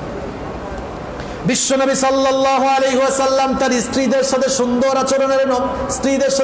আচরণ করে, স্ত্রীদের সাথে কেমন আচরণ করবেন তার গোটা উম্মতের জন্য সেই নমুনা রেখে গিয়েছেন। বিশ্বনবী সাল্লাল্লাহু আলাইহি ওয়াসাল্লাম তার স্ত্রীদের সাথে এত ভালো আচরণ করতেন, এত সুন্দর আচরণ করতেন। আম্মা জান আয়েশা রাদিয়াল্লাহু আনহা থেকে হাদিস এসেছে, তিনি বলেছেন, সারাদিন কাজ শেষে যখন বিশ্বনবী ঘরে ফিরে আসতেন, ঘরে ফিরে আসার পর যদি বিশ্বনবী দেখতেন রান্না বান্না বা খাবার এখনো প্রস্তুত হয় নাই, বিশ্বনবী কোনোদিনও রাগ করতেন না, তার স্ত্রীদের সাথে দুর্ব্যবহার করতেন না, বরং ক্লান্ত শরীরে নিয়ে স্ত্রীদের সাথে রান্না বান্নার কাজে তিনি সহযোগিতা করতেন। কি আচরণ, কি ক্যারেক্টার দেখেছেন আপনি তো সারাদিন অফিসের কাজ শেষে, ব্যবসা বাণিজ্য বা আপনার কাজ শেষে বাড়িতে ফিরে এসে যদি দেখেন যে বউ এখনো রান্না করে নাই, তখন তো তুমি বাদ দিয়ে তুই বলা শুরু করে দেন, কিরে তুই কি করস সারাদিন, এখনো কি রান্না বান্না করতে পারিস নাই? এরকম আছে না নাই? দুর্ব্যবহার শুরু হয়ে যায়। আর বিশ্বনবী সাল্লাল্লাহু আলাইহি ওয়াসাল্লাম সারাদিন কাজ শেষে ঘরে ফিরে এসেছেন ক্লান্ত শরীর নিয়ে, এখনো রান্না বান্না হয় নাই, খাবার দাবার হয় নাই, রাগ করেন নাই, বরং রান্না বান্নার কাজে স্ত্রীদেরকে সহযোগিতা করেছেন। সুবহানাল্লাহ। স্ত্রীদের সাথে তিনি কত বেশি রোমান্টিক ছিলেন, কত সুন্দর আচরণ করতেন দেখেন। আম্মা জান আয়েশা রাদিয়াল্লাহু আনহা বলেছেন, আমার কোলে মাথা রেখে বিশ্বনবী আমাকে গল্প শোনাতেন। বিশ্বনবী কি শোনাতেন? গল্প শোনান আপনারা? গল্প শোনাতেন। এরপরে বিশ্বনবী সাল্লাল্লাহু আলাইহি ওয়াসাল্লাম তার স্ত্রীদেরকে আদর করে করে বিভিন্ন নামে ডাকতেন। আম্মা জান আয়েশা রাদিয়াল্লাহু আনহাকে মাঝে মাঝে আদর করে হুমায়রা ডাকতেন, আবার মাঝে মাঝে আয়েশ ডাকতেন, মাঝে মাঝে হুমায়রা ডাকতেন। আপনি আপনার ওয়াইফকে বিভিন্ন নামে ডাকেন, কোনো অসুবিধা আছে? হ্যাঁ, বিয়ের আগে দেখা যায় যে কত কিছু। আমি দেখলাম হালি শহরে একটা রেস্টুরেন্টও হয়েছে, বাবু খাইছো? দেখেন নাই আপনারা? দেখেছেন অবস্থা? আমরা আমাদের ছেলেদেরকে বলি বাবু খাও, বাবা খাও, তাই না? কি এক জামানা আসলো, এখন মেয়ে ছেলেকে বলে বাবু। এখন মেয়ে ছেলেকে কি বলে? আস্তাগফিরুল্লাহ, মাআযাল্লাহ। তো দেখেন, বিশ্বনবী সাল্লাল্লাহু আলাইহি ওয়াসাল্লাম আদর করে তার স্ত্রীদেরকে কত সুন্দর সুন্দর নামে ডাকতেন। আয়েশ ডাকতেন, হুমায়রা ডাকতেন। আপনিও আপনার স্ত্রীকে আদর করে আপনার পছন্দের নামে ডাকতে পারেন, কোনো অসুবিধা নাই। পূর্ণিমার চাঁদের রাতে বিশ্বনবী সাল্লাল্লাহু আলাইহি ওয়াসাল্লাম আম্মা জান আয়েশা রাদিয়াল্লাহু আনহাকে বললেন, প্রিয়তমা স্ত্রী আমার, চলো আমরা আজকের এই চাঁদনি রাতে ঘরের বাহিরে গিয়ে কিছুক্ষণ গল্প করি। ঘরের বাহিরে যাওয়ার পর আম্মা জান আয়েশাকে বললেন, প্রিয়তমা স্ত্রী আমার, চলো আমরা একটু দৌড় প্রতিযোগিতা করি, দেখি কে কার আগে দৌড়িয়ে ফার্স্ট হতে পারে। বিশ্বনবী ইচ্ছা করে আয়েশার কাছে হেরে গেলেন, কারণ বিশ্বনবী যদি চান তাকে হারানোর ক্ষমতা কি আকাশ বা দুনিয়ার কারো আছে? আছে নাকি বলেন? বিশ্বনবী তার স্ত্রীকে খুশি করার জন্য হেরে গেলেন।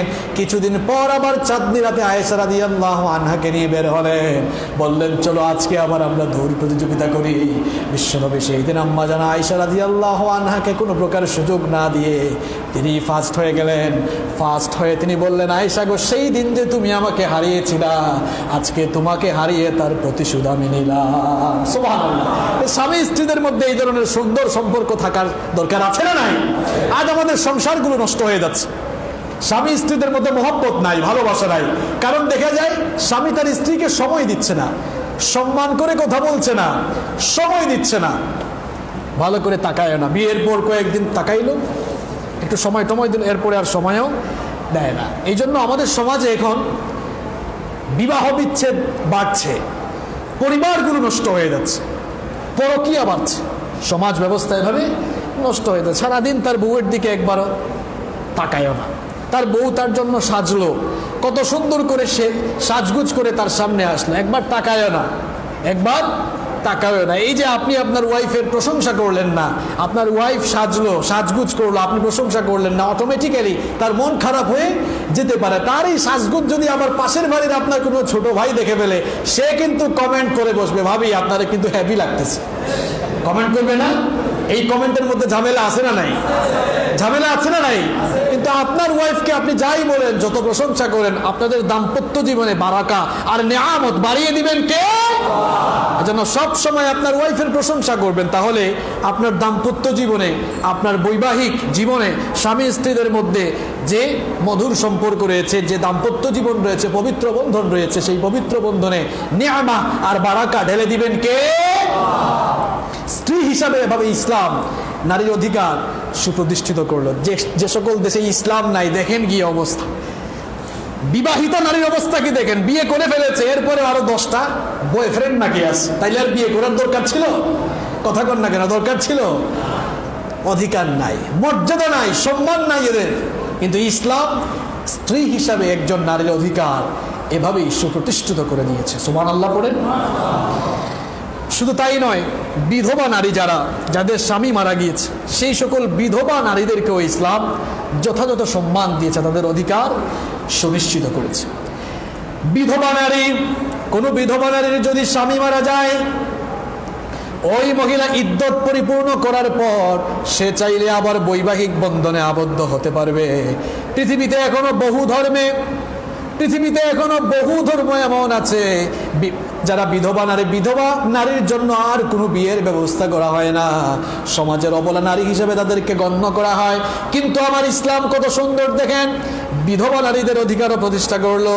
কোরআনে কারীমের 2 নম্বর সূরা সূরাতুল বাকারা এর 234 নম্বর আয়াতে আল্লাহ পাক সুন্দর করে বললেন, ওয়াল্লাযীনা ইউতাওয়াফাউনা মিনকুম ওয়া ইয়াদারুনা আজওয়াজান ইয়াতারাব্বাসনা বিআনফুসিহিন্না আরবা'আতা আশহুরিন ওয়া আশরা ফাইদা বালাগনা أجلهن فلا جناح عليكم فيما فعلن في أنفسهن بالمعروف والله بما تعملون خبير।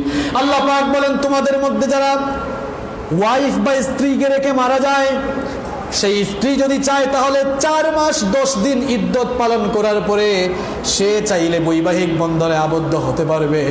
এই আইনটা কার? এই ঘোষণাটা কার? তাহলে বিধবা নারীদেরকেও ইসলাম অধিকার দিল নাকি দেয় নাই? বিধবা নারীদেরকেও ইসলাম অধিকার দিয়েছে, আবার বিয়ে করার অধিকার দিয়েছে। আবার আমাদের বিশেষ করে বাংলাদেশের অনেক নারীরা আছেন, আমাদের দেশের নারীদের অভ্যাস খুবই ভালো। দেখা যায় বিধবা হয়ে যাওয়ার পর শুধুমাত্র সন্তানদের দিকে চেয়ে আর নতুন বিবাহ বন্ধনে আবদ্ধ হয় না। এই রকম নারীও আছে না নাই? বিশ্বনবী সাল্লাল্লাহু আলাইহি ওয়াসাল্লাম ওই সকল নারীদের ব্যাপারে সুসংবাদ দিয়ে বলছেন, বুখারীর বর্ণনা, আবু দাউদের বর্ণনা।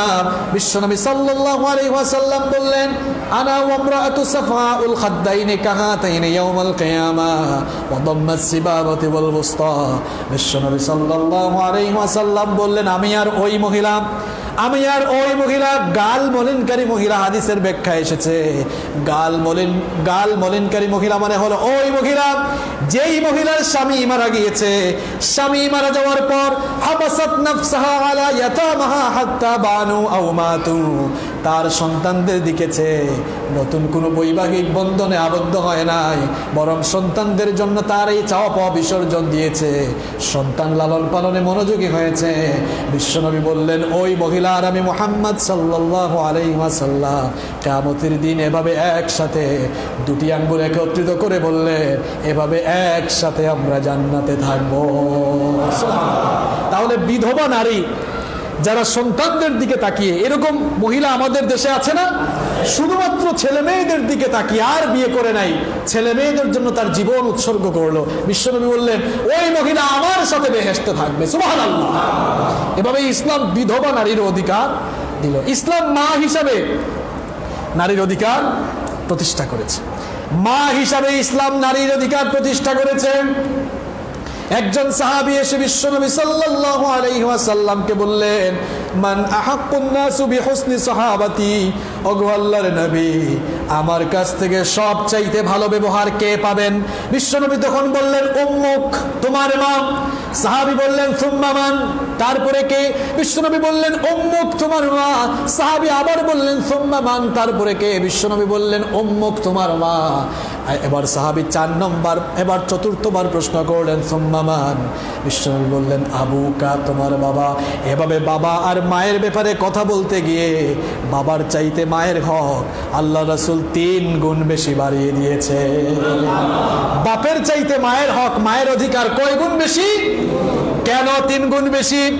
বাবার চেয়ে মায়ের অধিকার কেন 3 গুণ বেশি? আপনারা রাগ করলেন নাকি? আবার আপনাদেরও তো মা আছে, মা আছে না?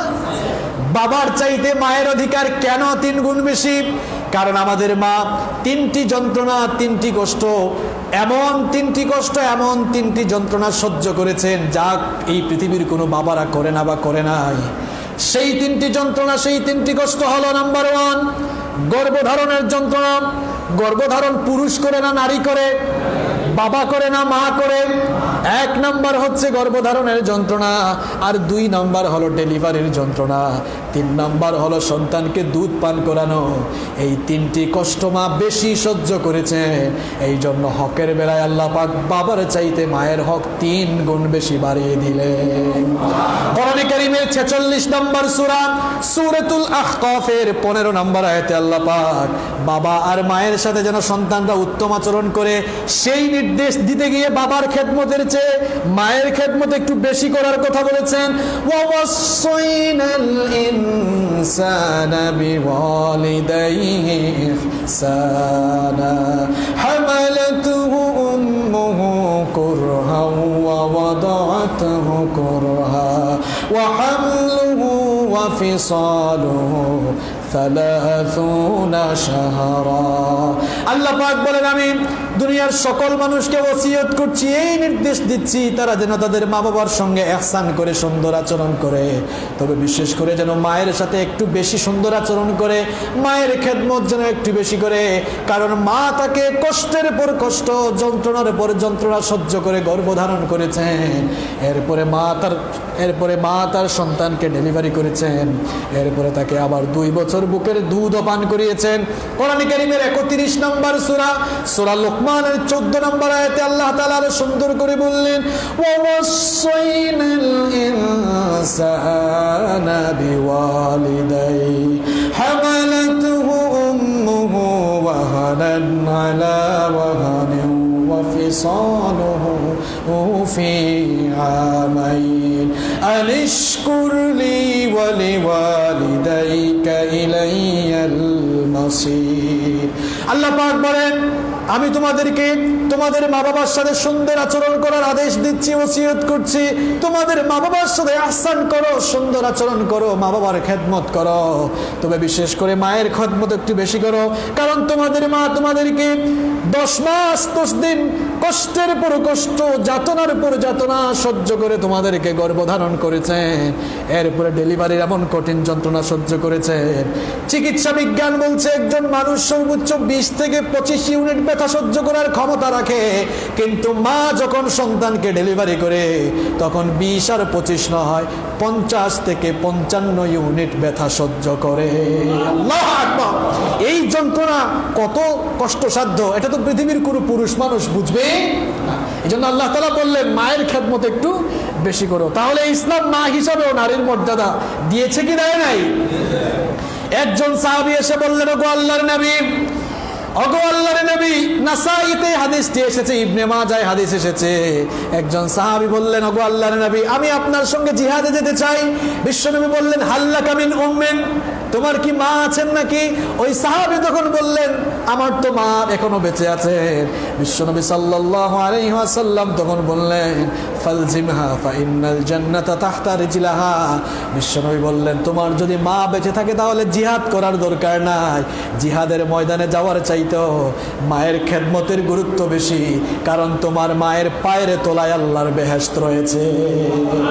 আপনার মায়ের পায়ের তলায় আপনার বেহেশত রয়েছে। সুবহানাল্লাহ পড়বেন না? আমরা পুরুষ মানুষ, আমাদের পায়ের তলায় জুতা থাকে, আর নারী মায়ের জাতি, সম্মানের জাতি, এরা এদের পায়ের তলায় আল্লাহ তাআলা তার বেহেশত রেখে দিয়েছেন। সুবহানাল্লাহ।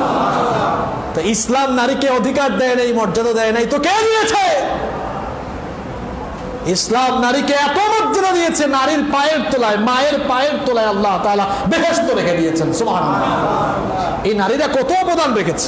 এই নারীদের পেট থেকেই তো এই পৃথিবীর দুইজন পয়গাম্বার ছাড়া, আদম এবং ঈসা ইবনে মারইয়াম আলাইহিমুস সালাম, এই দুইজন ছাড়া পৃথিবীর সকল নবীরাই তো তাদের মায়ের পেট থেকে এসেছেন, ঠিক কি না? মায়েদের অবদান কত বেশি। মা হিসাবে এভাবে ইসলাম নারীর অধিকার দিল। ইসলাম নারীকে সম্পত্তিতেও অধিকার দিল। ল অফ ইনহেরিটেন্স, উত্তরাধিকার আইন ইসলাম ঠিক করে দিল। মেয়েদেরকে, নারীদেরকে, মহিলাদেরকে সম্পত্তির অধিকার থেকে বঞ্চিত করা যাবে না।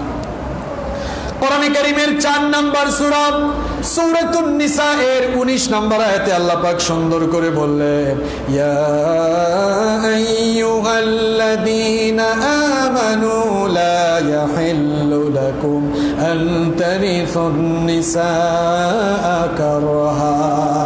আল্লাহ তাআলা বলছেন তোমাদের জন্য এটা বৈধ নয়, হ্যাঁ ঈমানদাররা, তোমাদের জন্য এটা হালাল নয়, এটা বৈধ নয় যে তোমরা নারীদের উপরে জোর করে ওয়ারিশ হয়ে যাবা, অর্থাৎ নারীদের সম্পত্তি তোমরা জোর করে দখল করে নিবা, এটা তোমাদের জন্য বৈধ নয়। কোরআনে কারীমের 4 নম্বর সূরা সূরাতুন নিসা এর 7 নম্বর আয়াতে আল্লাহ পাক আরো সুন্দর করে বললেন, লিররিজালি নাসিবুম মিম্মা তারাকাল ওয়ালিদানি ওয়াল আকরাবুন ওয়ালিন নিসাই নাসিবুম মিম্মা তারাকাল ওয়ালিদাইনি ওয়াল ওয়ালিদানি ওয়াল আকরাবুন মিম্মা ক্বাল্লা মিনহু আও কাসরা নাসিবান মাফরুদা। আল্লাহ তাআলা বললেন তোমাদের বাপ দাদা, তোমাদের বাপ, তোমাদের বাবা এবং তোমাদের মা বাবা এবং তোমাদের নিকটাত্মীয়দের রেখে যাওয়া সম্পত্তিতে পুরুষের যেমন হক রয়েছে, নারীদেরও তেমন হক রয়েছে। মিরাস, মাওয়ারিস বা ফারাইদ অথবা ল অফ ইনহেরিটেন্স, উত্তরাধিকার আইনের আলোকে আল্লাহর দেওয়া সেই সম্পদ বন্টনের আইনের ভিত্তিতে নারীদেরকে তাদের প্রাপ্য দিয়ে দাও। অনেক বাবা আছেন, অনেক বাবা আছেন মেয়েদেরকে সম্পদে ঠকান, এরকম আছে না? 4 ছেলে 2 মেয়ে, এখন সম্পদ আছে মনে করেন 20 একর। আপনারা একর বুঝেন তো? গন্ডা বুঝেন? গন্ডা মনে করেন 20 গন্ডা জমি আছে, আর 4 ছেলে 2 মেয়ে। এখন খুব সুন্দর হিসাব করে 4 5 20, 4 5 কত হয়? 20। প্রত্যেক ছেলেকে 5 গন্ডা করে বা 5 একর করে করে ভাগ করে দেয়। মেয়েদেরকে কিছুই আর দেয় না। বিয়ের সময় বলে, মাগো তোকে তো অনেক আদর স্নেহ দিয়েছি, অনেক কিছুই দিয়েছি, তো তোমাকে তো কিছু আর দিতে পারলাম না, তোমাকে শুধু দোয়া দিলাম। কি দিলাম? এরকম দোয়া দিয়ে বাপ তার মেয়েকে তার বাড়ি থেকে বের করে দেয়। এরকম বাবা মনে হয় চট্টগ্রামে নাই, বাংলাদেশে নাই, আছে? যেই সকল বাবারা তার মেয়েদেরকে সম্পত্তিতে ঠকাবে, বিশ্বনবী সাল্লাল্লাহু আলাইহি ওয়াসাল্লাম বলেছেন এই বাবা কিয়ামতের দিন জালেম হয়ে হাসরের ময়দানে দাঁড়াতে হবে। নাউযু বিল্লাহি মিন। আপনার নামাজ, রোজা, তাহাজ্জুদ, হজ সব বিফলে চলে যাবে যদি আপনি মেয়েকে ঠকান। ইসলামী উত্তরাধিকার আইনের ভিত্তিতেই আপনাকে সম্পদ বন্টন করে দিতে হবে, না দিলে আযাব আছে না নাই? এরকম কাজ করা যাবে না। আল্লাহ আমাদেরকে সঠিক সমঝ দান করুন।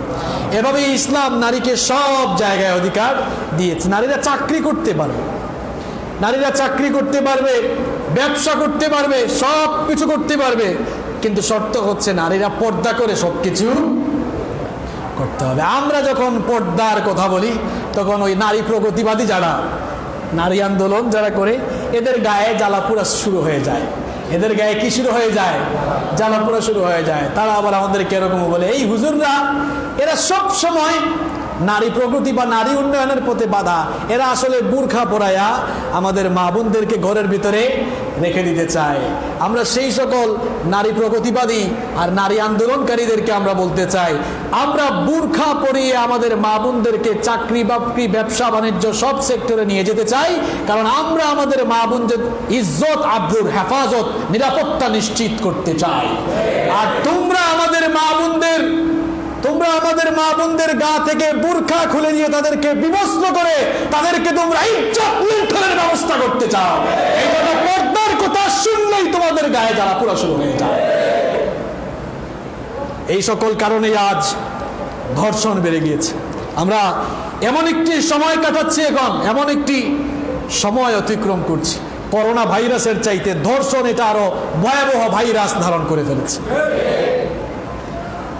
এই সপ্তাহে, গেল সপ্তাহে কতগুলো ধর্ষণ সংগঠিত হয়ে গেল। বিশেষ করে গত সপ্তাহে সিলেটের এমসি কলেজে কি নির্মম অবস্থা, চিন্তা করেছেন? স্বামীকে বেঁধে রেখে স্বামীর সামনে স্ত্রীকে গণধর্ষণ, চিন্তা করেছেন কি নির্মম অবস্থা? গত 3-4 দিন আগে নোয়াখালীর বেগমগঞ্জে এক মহিলাকে বিবস্ত্র করে তার উপরে নির্যাতন করা হয়েছে। নারী ক্ষমতায়নের এই দেশ, প্রধানমন্ত্রী নারী, বিরোধী দলীয় নেত্রী নারী, স্পিকারও নারী, শিক্ষামন্ত্রীও নারী, নারীদের এত ক্ষমতা, এরপরেও নারীরা এই দেশে লাঞ্ছিত হয়। তার কারণ হচ্ছে এই দেশে আল্লাহর কোরআনের বিচার নেই। এত ক্ষমতা, এরপরেও নারীদের উপরে এত নির্যাতন কেন? কারণ এই দেশে ইসলামী বিচার ব্যবস্থা নেই। যতদিন না এই দেশে ইসলামী বিচার ব্যবস্থা কায়েম হবে, ততদিন আপনি প্রশাসন দিয়ে, এই বিচার ব্যবস্থা দিয়ে ধর্ষণ কমাতে পারবেন না। একটা ধর্ষণের বিচার আপনি কোরআন দিয়ে করে দেখেন, বাংলাদেশে একটা ধর্ষণের বিচার কোরআন দিয়ে করে দেখেন, বাংলাদেশে যতগুলো লুচ্চা আর বদমাশ রয়েছে, একটা বিচার দেখাই জমাবের মতো সাইজ হয়ে যাবে। একটা বিচার করে দেখেন, একটা বিচারও তো কোরআন দিয়ে হচ্ছে না। ইসলামে ধর্ষকদের শাস্তি কি? অনেকে আবার বেবিচারের শাস্তি, জেনার শাস্তি আর ধর্ষণের শাস্তিকে এক করে ফেলে। না, জেনার শাস্তি আর ধর্ষণের শাস্তি এক নয়। জেনা দুই পক্ষের সম্মতিতে হতে পারে, তুমিও রাজি আমিও রাজি, চলো, এটা হচ্ছে দুজনের সম্মতিতে জেনা, ঠিক কি না? এই জেনার এক শাস্তি। জেনার শাস্তি কি?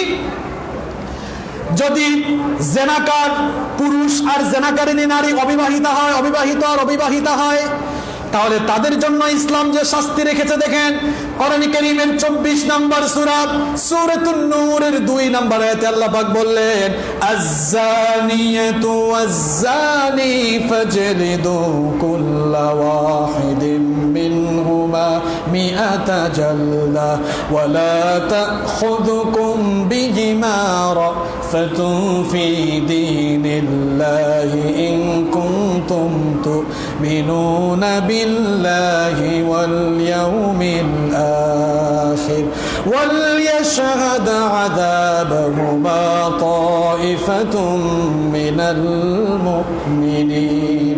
আল্লাহ পাক বলেন, জেনাকার পুরুষ আর জেনাকারিনী নারী এরা যদি অবিবাহিত হয় তাহলে 100 বেত্রাঘাত করো, 100টি বেত্রাঘাত করো। আবার হাদিসের মধ্যে পাওয়া যায়, ফুকাহায়ে কেরাম আবার অনেক ফুকাহায়ে কেরাম বলছেন 100 বেত্রাঘাতের সাথে তাদেরকে নির্বাসনে পাঠিয়ে দাও। এটি হচ্ছে অবিবাহিত পুরুষ আর অবিবাহিতা নারীর জেনার শাস্তি। এই শাস্তি যদি আমরা কায়েম করতে পারতাম তাহলে ইফতিজিং কমে যেত, জেনা বেবিচার কমে যেত। এখন আমরা তো প্রচলিত আইনে বিচার করি, এই জন্য জেনা বেবিচার কমে নাকি বাড়ে? আল্লাহ তাআলা বললেন ওয়ালা তাখুদুকুম বিহিমা রাফাতুন ফি দীনিল্লাহি ইন কুনতুম তুমিনুনা বিল্লাহি ওয়াল ইয়াউমিল আখির। যদি সত্যিকার অর্থে আল্লাহকে বিশ্বাস করো আর আখিরাতের প্রতি বিশ্বাস স্থাপন করো, তাহলে খবরদার সাবধান, এই জেনাকার আর জেনাকারিনীকে শাস্তি দিতে তোমাদের অন্তরে যেন বিন্দুমাত্র দয়া না আসে। এই ঘোষণাটা কার? কি কথা বলেছেন, চিন্তা করেছেন? আল্লাহ তাআলা বলছেন যদি তুমি সত্যিকার অর্থে আল্লাহকে বিশ্বাস করো আর আখিরাতকে বিশ্বাস করো, তাহলে এই জেনাকার আর জেনাকারিনীকে শাস্তি দিতে তোমাদের অন্তরে যেন বিন্দুমাত্র দয়া না আসে। আর শাস্তিটা এমনি দিলে হবে না। ওয়াল ইয়াশহাদ আযাবাহুমা তাইফাতুম মিনাল মুমিনিন, জনসম্মুখে দাও, মুমিনদের সামনে দাও। কেন জনসম্মুখে দিতে হবে? জনসম্মুখে জেনাকার আর জেনাকারিনীর শাস্তি দিলে সমাজে আদর যত লুচ্চা বদমাশ আছে তাদের লুচ্চামি আর বদমাইশির খায়েশ কিন্তু চিরতরে চলে যাবে, ঠিক কি না? তারা জেনা ব্যভিচার করতে গেলে মাথায় আগেই আসবে বাপ রে বাপ, ওই দিন দেখছি অমুককে 100টা বেত্রাঘাত করা হয়েছে। এই চিন্তা আগে আসবে না মাথায়? এই চিন্তা আগে মাথায় আসবে। কোন ফুকাহায়ে কেরাম বলেছেন যে এই 100 বেত্রাঘাতের সাথে কি করতে হবে? তাদেরকে নির্বাসনে পাঠিয়ে দিতে হবে, অথবা তাদের নাগরিকত্ব ক্যান্সেল করে দিতে হবে। এটি হচ্ছে অবিবাহিত পুরুষ এবং অবিবাহিতা নারীর ক্ষেত্রে জেনার শাস্তি। আর যদি তারা বিবাহিত হলে সমস্ত উলামায়ে কেরাম, পৃথিবীর সমস্ত আলেম এ ব্যাপারে একমত, যদি বিবাহিত হয়, বিবাহিত নারী বিবাহিতা পুরুষ যদি জেনায় লিপ্ত হয়ে যায়, প্রমাণিত হয়ে যায়, তাহলে তাদেরকে রজম করে, প্রস্তারাঘাত করে, পাথর মেরে তাদেরকে হত্যা করতে হবে, অর্থাৎ তাদেরকে প্রাণদণ্ড, মৃত্যুদণ্ড দিতে হবে। এটা হচ্ছে জেনার শাস্তি। ধর্ষণ আর জেনার শাস্তি এক নয়। মনে রাখবেন, 5টি বিষয়ের শাস্তি আল্লাহ তাআলা নির্ধারণ করে দিয়েছেন। এগুলোকে বলা হয় হুদুদুল্লাহ, এগুলো আল্লাহর দেওয়া হদ। বুখারীর বর্ণনা, বিশ্বনবী সাল্লাল্লাহু আলাইহি ওয়াসাল্লাম বলেছেন এই 5টি শাস্তি কার্যকর করার ব্যাপারে পৃথিবীর কোনো মানুষের সুপারিশ গ্রহণ করা হয় না। আল্লাহু আকবার। এই 5টি শাস্তি আল্লাহ তাআলা চূড়ান্তভাবে নির্ধারণ করে দিয়েছেন। যেই সকল মুমিনরা এই 5টি শাস্তি কায়েম করবে না, নিশ্চিত করবে না, কার্যকর করবে না, তারা কিয়ামতের দিন আল্লাহর সামনে কিন্তু আসামি হয়ে দাঁড়াতেই হবে, কোনো ছাড় দেওয়া হবে না। কোন 5টি শাস্তি? ভালো করে শুনেন। চুরির শাস্তি কি? ফাকতাউ আইদিয়াহুমা, হাত কেটে দাও। এই আইন কার? কত চুরি আমাদের দেশে, চুরি কম না বেশি? একটু হাত কেটে দিয়ে দেখেন তো চুরি বাড়ে নাকি কমে? অন্যান্য চোরেরা জনমের মতো কিন্তু সাইজ হয়ে যাবে, ঠিক কি না? ডাকাতির দণ্ড ইসলামে 4 ভাবে দেওয়া হয়েছে। তাকে মেরে ফেলো 1 নাম্বার, 2 নাম্বার ফাঁসিতে ঝুলিয়ে দাও, 3 নম্বরে বলা হয়েছে, এরপরে 3 নম্বরে বলা হয়েছে যে 3 নম্বরে বলা হয়েছে তার নাগরিকত্ব ক্যান্সেল করে দাও, অথবা 4 নম্বরে বলা হয়েছে তার হাত পা বিপরীত দিক থেকে কেটে দাও। এই আইনটা কার? এই শাস্তি কার? 3 নম্বর হচ্ছে বেবিচার, জেনার শাস্তি। 4 নম্বরে হচ্ছে বেবিচারের অপবাদ যারা দেয় তাদের শাস্তি কিংবা ধর্ষণের শাস্তি। আর 5 নম্বর হচ্ছে মদ পানের শাস্তি। এই 5টি শাস্তি নির্ধারণ করে দিয়েছেন কে? এখানে কম বেশি করার ইখতিয়ার কোনো মানুষের নাই। যদি কেউ কম বেশি করে ফেলে তাহলে তার সমাজ নষ্ট হবে, তার রাষ্ট্র ধ্বংস হয়ে যাবে, নষ্ট হয়ে যাবে। আর আখিরাতেও শাস্তি আছে না নাই? শাস্তি আছে না নাই? ইসলামে ধর্ষণের শাস্তি হচ্ছে, ধর্ষণের ব্যাপারে বা হচ্ছে ধর্ষণ কি? ধর্ষণ আর জেনা বেবিচার তো এক নয়। বেবিচার হচ্ছে, বেবিচারের মধ্যে 2 জনের সম্মতি থাকতেও পারে, থাকাটাই স্বাভাবিক।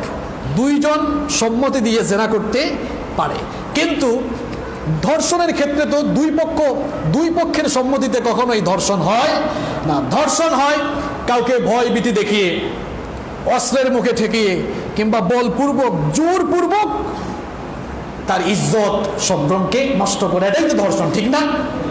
এইরকম কাজ যারা করবে এদের শাস্তির ব্যাপারে আল্লাহ তাআলা বলছেন, এইভাবে যারা অন্যায়ভাবে কোনো নারীর উপরে ঝাঁপিয়ে পড়ে, আল্লাহ তাআলা ওই নারীদের প্রতি সম্মান রেখে বলছেন এরা যেন স্বয়ং আমি আল্লাহর বিরুদ্ধেই যুদ্ধে লিপ্ত হয়ে গেল। আল্লাহু আকবার। তাহলে ইসলাম নারীদেরকে সম্মান কম দিল না বেশি দিল? কথা বলেন, কম দিল নাকি বেশি দিল? এই ধরনের জোরপূর্বক বলপূর্বক যদি কাউকে ধর্ষণ করা হয়, ইসলামে সেটাকে বলা হয় মুহারাবা। সেটাকে কি বলা হয়? মুহারাবা। আর এই মুহারাবার শাস্তি ইসলাম নির্ধারণ করলো কিভাবে দেখেন, কোরআন কারীমের 5 নম্বর সূরা সূরাতুল মাইদা এর 33 নম্বর আয়াতে আল্লাহ তাআলা বলেন, ইন্নামা জাযাউল লাযীনা ইউহারিবুনাল্লাহা ওয়া রাসূলাহু ওয়া ইয়াসআউনা ফিল আরদি ফাসাদান আন ইউকাত্তালু আও ইউসাল্লাবু আও তুকাত্তা'a আইদিহিম ওয়া আরজুলুহুম মিন খিলাফিন আও ينفوا من الأرض ذلك لهم خزي في الدنيا ولهم في الآخرة عذاب عظيم الله পাক বলেন নিশ্চয়ই যারা আল্লাহ পাক বলেন নিশ্চয়ই যারা আল্লাহ আর রাসূলের সাথে যুদ্ধ ঘোষণা করেছে। এখানে মুফাসসিরিন কেরাম ইউহারিব দ্বারা তারা বলছেন যে ভয় ভীতি দেখিয়ে জোরপূর্বক যদি কারো উপরে জুলুম করা হয় কিংবা ধর্ষণ করা হয়, তাহলে আল্লাহ তাআলা বলছেন তাদের ব্যাপারে শাস্তি হলো আইয়ুকাত্তালু।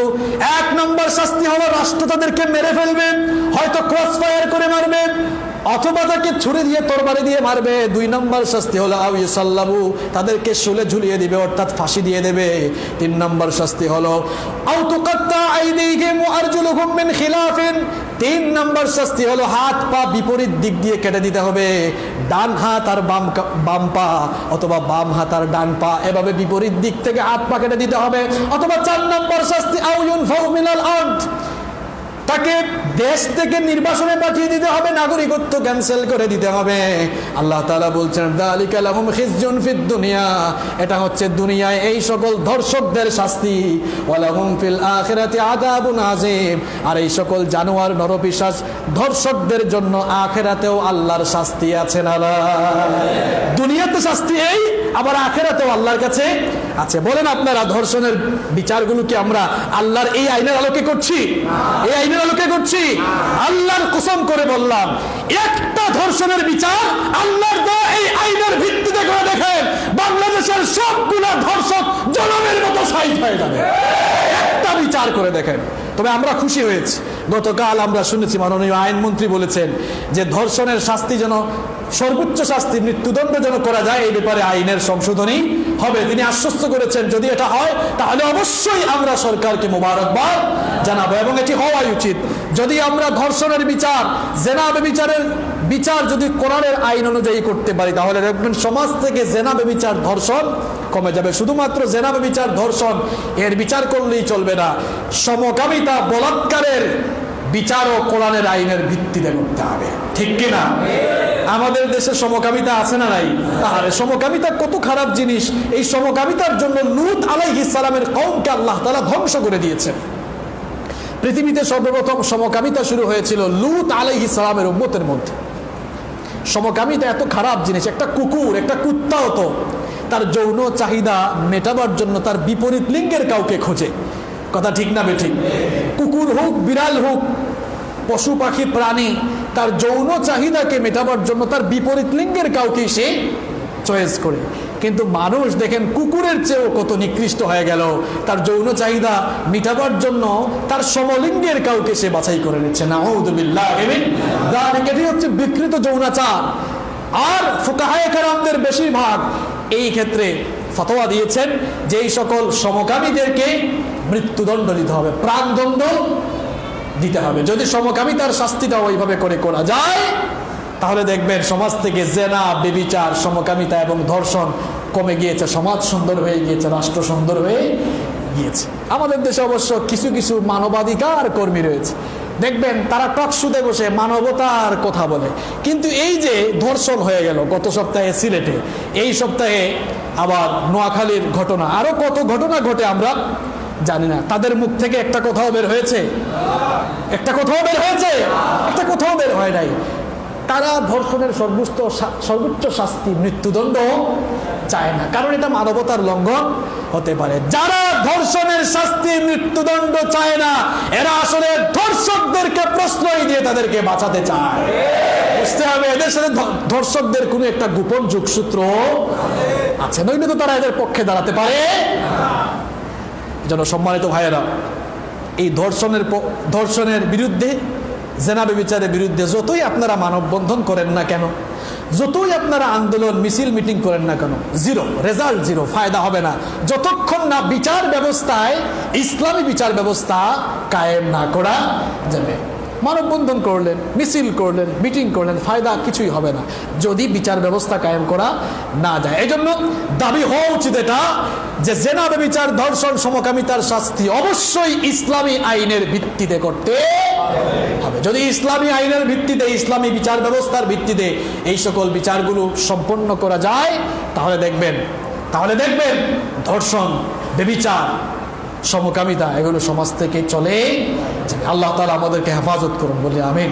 তাহলে প্রিয় ভাইয়েরা, আজকের আলোচনায় আমরা ইসলামে নারী অধিকার, নারীর মর্যাদা এবং ধর্ষণের শাস্তি নিয়ে কথা বললাম। পৃথিবীতে ইসলাম নারীদেরকে যেভাবে মর্যাদা দিয়েছে, অন্য কোনো ধর্ম, জাতি, বর্ণ, সভ্যতা নারীকে এত সম্মান মর্যাদা দিতে পারে নাই। আমি তো প্রায় সময় বলি, আমাদের মা বোনরা যদি ইসলাম তাদেরকে কি অধিকার দিয়েছে সেটা তারা জানতো, তাহলে তারা ওই প্রগতিবাদী যারা আছে, নারী আন্দোলনকারী যারা আছে, এদের পেছনে পেছনে গিয়ে দৌড়াতো না। ইসলামের মধ্যেই রয়েছে শান্তি, ইসলামের মধ্যেই রয়েছে মুক্তি। আল্লাহ তাআলা আমাদের সকলকে সেই বুঝ দান করুন। আমরা